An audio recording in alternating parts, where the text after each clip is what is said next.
Good morning to all, welcome to paramedic classes.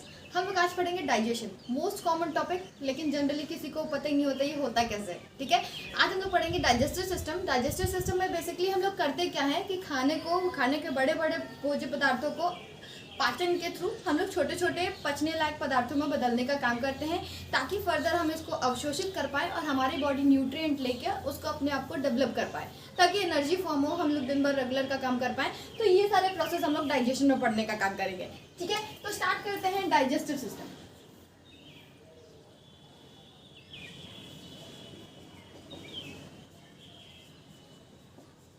Digestive system वो प्रक्रिया है जिसमें हम भोज्य पदार्थ के बड़े बड़े पार्टिकल्स को उपापचय के थ्रू छोटे छोटे पार्टिकल्स में पचने लायक पदार्थों में बदलने का काम करते हैं। उसको हम लोग पाचन कहते हैं। ठीक है, पाचन के बाद बात आती है कितने कितने ऑर्गन्स में काम लेते हैं, कौन कौन से पार्ट इसमें आते हैं, कौन कौन से एसेसरी ऑर्गन आते हैं। ये सारी चीज़ें हम लोग आज समझने की कोशिश करेंगे।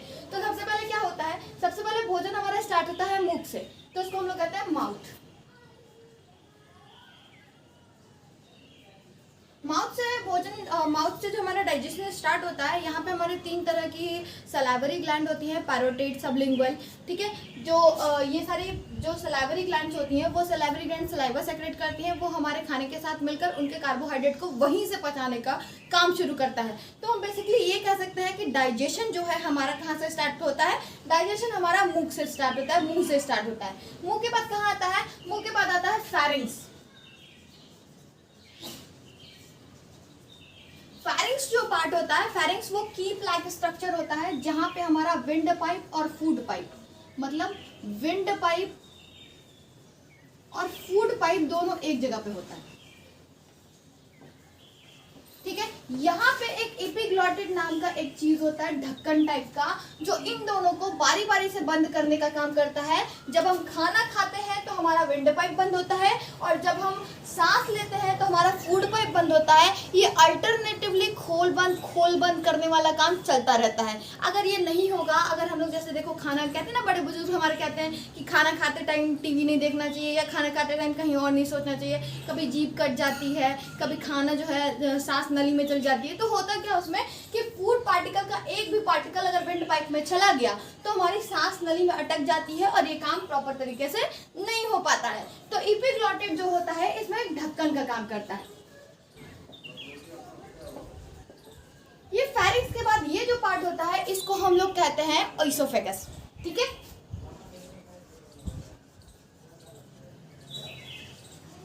ओइसोफेगस क्या करता है, ओइसोफेगस वो गले की वो नली होती है जो भोजन को मुंह से आमाशय में पहुंचाने का काम करती है, स्टमक में पहुंचाने का काम करती है। इसके पास अपनी म्यूकस की लेयर होती है जिससे ये अपने को जल्दी से जल्दी खाना सरका के आमाशय में पहुंचाती है। तो ये हमारा स्टमक में पहुंचाने का काम करती है। स्टमक में क्या होता है, स्टमक में हमारा जो भोजन का नेचर होता है वो एसिडिक होता है। तो हम लोग ये वाली चीज लिखते जाते हैं, भोजन का जो नेचर होता है वो एसिडिक होता है। क्यों एसिडिक होता है, यहाँ पे HCl नाम का अम्ल, हाइड्रोक्लोरिक एसिड नाम का अम्ल निकलता है, कई और ढेर सारे जैसे पेप्सिन निकलता है, ये सारे जठर रस, ये सारी तरीके की चीजें निकलने का काम करती हैं जो हमारे भोजन को अम्लीय बनाती हैं। अम्लीय भोजन को एक बहुत स्पेसिफिक नाम से जाना जाता है बेटा, इसको हम लोग कहते हैं काइम, CHYME, काइम। जब भोजन यहाँ पे पचता है, यहाँ पे कार्डियक रिदम चलता है। जो खाना हम लोग मुंह में नहीं पचा पाते हैं, जो खाना हमारे दांत नहीं चबाते हैं, क्योंकि क्या है आजकल की लाइफ इतनी ज़्यादा फास्ट रेगुलर हो गई है कि हम लोग खाना चबाते नहीं, घोट जाते हैं। तो क्या होता है कि बाकी मेहनत हमारा बेचारा आमाशय करता है। आमाशय क्या करता है, जब हमारा क्रमानुकुंचन चलता है, बार बार ऐसे करके हमारा आमाशय एक तरफ से पचकता है, दूसरे तरफ से फूलता है, तो ये करके वो भोजन को प्रॉपर तरीके से पचाने का काम करता है। और पार्टिकल्स को एसिडिकली, जो ये एसिड रिलीज होता है, यहाँ से जितने भी बैक्टीरिया अगर हमारे मुंह से किसी खाने में गए हैं तो वो उनको भी मारने का काम करता है। ठीक है, तो यहाँ पे जो हमारा एसिड पाचन हुआ ये हो गया। अब ये एसिड इतना स्ट्रांग होता है कि ये आमाशय की दीवार को भी गला सकता है। तो इस वजह से जब ये आमाशय से भोजन हमारा निकल कर यहाँ पे आता है, तो यहाँ पे हम भोजन के जो नेचर होता है उसको अम्लीय से क्षारीय में बदलने का काम करते हैं। कैसे करते हैं, ये देखो, यहाँ पे सब जब आमाशय से भोजन निकलता है तो ये स्मॉल इंटेस्टाइन है। स्मॉल इंटेस्टाइन के 3 पार्ट, ड्यूडेनम, जूजनम, इलियम, कहाँ से होता है, ये जो सी लाइक स्ट्रक्चर होता है इसको हम लोग कहते हैं ड्यूडेनम। ठीक है, और जो इसके बाद का जो स्ट्रक्चर होता है ये होता है जूजनम।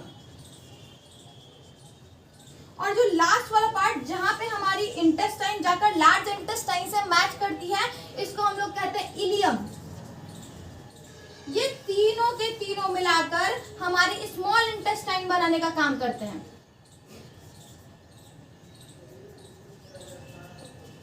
ठीक है, ये हमारे स्मॉल इंटेस्टाइन बनाने का काम करते हैं।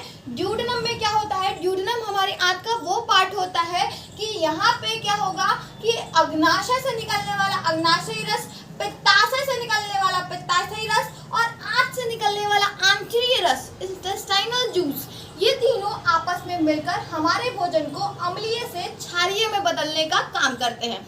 तो ये जो छोटा मटर के दाने की जैसा दिख रहा है ना सैक, ये होता है हमारा गॉल ब्लैडर।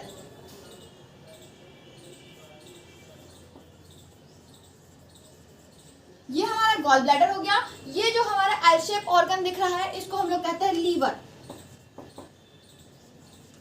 ये जो लीवर होता है, ये बाइल जूस फॉर्मेशन करता है और लीवर बाइल जूस फॉर्मेशन करके गॉल ब्लैडर में स्टोर करने का काम करता है। जब हमारा खाना आमाशय से निकलकर नीचे ड्यूडेनम में आता है, तो वहाँ पे गॉल ब्लैडर से निकलने वाला गॉल ब्लैडर का जो जूस होता है, बाइल जूस जो होता है, वो यहाँ से निकलकर इसमें आता है और भोजन को पचाने का काम करता है। क्या होता है, जब हम भोजन को नहीं बार बार जब बाइल जूस अगर हम लोग खाना टाइम पर नहीं खाते, जैसे कभी सुबह खा लिया, कभी शाम को खा लिया, कभी टाइम से नहीं खा पाए, कभी टीवी देखने लग गए या कभी पढ़ लिए, या फिर बहुत सारी सिचुएशंस आती हैं लोगों की लाइफ में, तो उस तरह के अगर हम लोग काम करते हैं तो ये जो स्टोरेज प्रणाली है कभी कभी गड़बड़ हो जाती है। जब ये स्टोरेज प्रणाली गड़बड़ होने लगती है तो इसमें स्टोन फॉर्मेशन हो जाता है। और गॉल ब्लैडर स्टोन का कोई इलाज नहीं है बच्चा। गॉल ब्लैडर स्टोन का सिर्फ एक इलाज है कि हम लोग गॉल ब्लैडर को काट के बाहर निकाल देते हैं। ठीक है, अगर छोटा हुआ तो कई लोग दवा से गलाने का भी प्रोसेस करते हैं। अगर गल गया तो बहुत अच्छी बात है, नहीं गला तो फिर इसको हम लोग पूरा निकालते हैं, क्योंकि यहाँ से कहीं भी हमारे पूरे बॉडी में 2 जगह स्टोन पाए जाते हैं। ठीक है, एक तो किडनी में पाया जाता है जो कि वॉशेबल है, जितना ज़्यादा पानी पियोगे उतने ज़्यादा वॉश से वो निकल जाता है। ठीक है, लेकिन जो गॉल ब्लैडर का होता है, क्योंकि उसके निकलने की जगह कहीं नहीं होती है, इस वजह से वो स्टोन नहीं निकल पाता और इस वजह से हमको एम्प्यूटेट करके ऑर्गन को बाहर निकालना पड़ता है। इसके बाद लोग थोड़ा तेल मसाला कम खाएंगे, लेकिन तब भी ऐसी कोई कैजुअलिटी नहीं आती है। ठीक है, अब क्या होता है, ये जो पत्ती जैसा ऑर्गन दिख रहा है, इसको हम लोग कहते हैं पैनक्रियास। ये जो पैनक्रियास नाम का ऑर्गन है, ये पैनक्रियाटिक जूस निकालता है। ये एक मिक्स्ड ग्लैंड है जो एंडोक्राइन का काम भी करती है, मतलब हार्मोन रिलीज करने का काम भी करती है और एंजाइम रिलीज करने का काम भी करती है। हार्मोन में क्या रिलीज करती है, ये इंसुलिन, ग्लूकागॉन जैसे हार्मोन, ग्लूकोज को रेगुलेट करने वाले हार्मोन्स को सेक्रेट करती है। इसके अलावा ये हमारे पैनक्रियाटिक जूस सेक्रेट करती है ताकि हमारा भोजन अम्लीय से क्षारीय में बदल जाए। अब हमारा जो भोजन है वो आमाशय से होता हुआ ये स्मॉल इंटेस्टाइन के फर्स्ट पार्ट ड्यूडेनम में आता है। ड्यूडेनम में क्या होता है, अग्नाशय से निकलने वाला अग्नाशयी रस, पित्ताशय से निकलने वाला पित्ताशयी रस और आंत से निकलने वाला आंतरीय रस, ये दोनों मिलकर खाने को अम्लीय से क्षारीय में बदलने का काम करते हैं। अब जो हमारा अम्लीय से क्षारीय में बदल जाता है, तो यहाँ पे क्या हो गया, देखो एसिड से बेस में चेंज हो रहा है। ठीक है, तो यहाँ पे हम भोजन को कहते थे काइम, यहाँ पे हम भोजन को कहते हैं काइल। ठीक है, ये चेंजेस आते हैं इसमें। यहाँ पे क्या होता है कि हमारा भोजन काइम कहलाता है और जब वो यहाँ पे चला आता है तो हमारा भोजन काइल कहलाने लगता है। इसके अलावा एक और पार्ट होती है जो हमारे स्मॉल इंटेस्टाइन की जो साइज होती है ना, वो 6 मीटर होती है। 6 मीटर की जो हमारी स्मॉल इंटेस्टाइन होती है, कैसे 6 मीटर की होती है, इसकी जो दीवार होती है उस पर ऐसे ऐसे जिगजैग जिगजैग जिगजैग जिगजैग चीज लगी रहती है। ये जो जिगजैग चीज होती है इसको हम कहते हैं वेलाई। ठीक है, विलाई क्यों कहते हैं, विलाई की वजह से इसकी 6 मीटर की साइज एक्चुअल में 6 मीटर नहीं दिखाई देती है। इसमें क्या होता है, फूड के एक एक पार्टिकल से जितना न्यूट्रिएंट हम लोग ले सकते हैं वो सारे न्यूट्रिएंट का अवशोषण करते हैं। बेसिकली छोटी आंत का काम ही अवशोषण होता है ताकि वो हमारे भोजन से पोषक पदार्थों को ग्रहण करे और हमारी बॉडी को एनर्जी देने का काम करे। तो छोटी आंत में जब भोजन अवशोषित होता है तो वो लीवर के पास जाता है। लीवर हमारी बॉडी की गृहिणी होती है, जैसे हमारे घर को संभालने के लिए हमारी मम्मी लोग होती है ना, वैसे ही हमारे बॉडी को संभालने के लिए गृहिणी का काम जो है वो लीवर करता है। लीवर हमारे हर एक बॉडी पार्ट को ये देखता है कि हाँ इसको इस चीज़ की ज़रूरत है, उसको वो दो, हाँ उसको उस चीज़ की ज़रूरत है, उसको वो दो। तो ये देखने का काम ये करता है। तो सारे फूड पार्टिकल अवशोषित होने के बाद वो लीवर तक जाते हैं, लीवर उनको डिस्ट्रीब्यूट करने का काम करता है। ठीक है, तो यहाँ स्मॉल इंटेस्टाइन में ड्यूडेनम का पार्ट हो गया अम्लीय से क्षारीय में बदलना, जूजनम का पार्ट हो गया एब्जॉर्प्शन करना, अवशोषण करना, इलियम जो लास्ट पार्ट होता है वो स्मॉल इंटेस्टाइन को लार्ज इंटेस्टाइन से जोड़ने का काम करता है। जो हमारी लार्ज इंटेस्टाइन होती है उसके भी 3 पार्ट होते हैं। कौन सीकम कॉलन रेक्टम, ये जो एल शेप का पार्ट होता है इसको हम लोग कहते हैं सीकम, और ये जो इधर वाला पार्ट होता है इसको हम लोग कहते हैं कॉलन, और जो लास्ट पार्ट होता है इसको हम लोग कहते हैं रेक्टम, जिसको हिंदी में मलाशय के नाम से भी जाना जाता है। ये तीनों मिलकर हमारी लार्ज इंटेस्टाइन बनाने का काम करते हैं। ठीक है, लार्ज इंटेस्टाइन में क्या होता है, जैसे हम लोग जब झाड़ू लगाते हैं ना तो लास्ट में ये देखते हैं कि कुछ हमारा काम का तो नहीं जा रहा बाहर। ठीक है, तो उसको देखने के लिए हम लोग लार्ज इंटेस्टाइन में जो भी पोषक पदार्थ हमारे रह गए हैं, जो स्मॉल इंटेस्टाइन नहीं अवशोषित कर पाई है, उसको हम लोग इसमें अवशोषित करने का काम करते हैं। या फिर जो वाटर एब्जॉर्प्शन का काम होता है, पानी हमारे लिए बहुत ज़्यादा जरूरी है। हमारी बॉडी में करीब 70% अप्रॉक्सीमेटली पानी पाया जाता है। तो जब वाटर की एब्जॉर्बिलिटी है, ताकि हमारा ज़्यादा पानी बाहर ना जाए, तो वाटर एब्जॉर्प्शन इसी से होता है। लार्ज इंटेस्टाइन हमारी वाटर एब्जॉर्प्शन का भी काम करती है। तो लास्ट में जब भोजन यहाँ से जब यहाँ ट्रांसफर होता है, तो ये जो एक जो कीड़े जैसी आकृति दिख रही है ना, इसको हम लोग कहते हैं वर्मीफॉर्म अपेंडिक्स।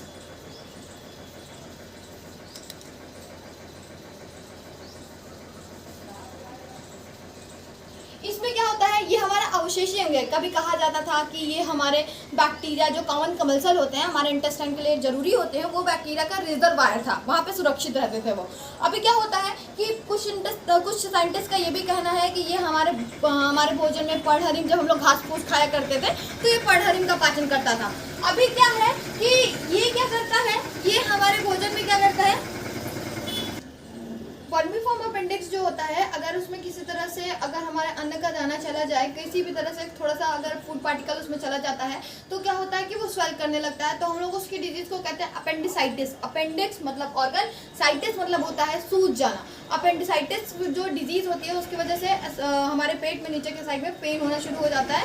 फिर हम लोग क्या करते हैं कि हम लोग उसको काट के बाहर निकाल देते हैं, एम्प्यूटेट कर देते हैं। तो इससे हमारी बॉडी पे कोई खास फर्क नहीं पड़ता है। हमारा भोजन इससे सरकता हुआ सीकम रेक्टम में आता है, रेक्टम में स्टोर होता है और एट लास्ट एनस के थ्रू बाहर होने का काम करता है। रेक्टम इसको रिजर्वायर की तरह से स्टोर रखता है, तो फिर वो एनस के थ्रू बाहर होता है और हमारा एक्सक्रिएशन कंप्लीट होता है। तो ये हमारा पाचन का पूरा सीरीज था, जिसमें हमारे जो मेन फिजिकल ऑर्गन होते हैं, mouth, epiglottis, pharynx, oesophagus, stomach, intestine, small intestine, large intestine, ये दो पार्ट, ये सारे पार्ट जो होते हैं फिजिकली अटैच होते हैं। तो कुछ ऐसे ऑर्गन भी होते हैं जो डायरेक्टली ना अटैच होकर हमारे पाचन में मदद तो करते हैं, बट डायरेक्टली फिजिकली अटैच नहीं होते हैं। उनको हम लोग एसेसरीज ऑर्गन कहते हैं, एसेसरी ऑर्गन कहते हैं। जो एसेसरी ऑर्गन होते हैं,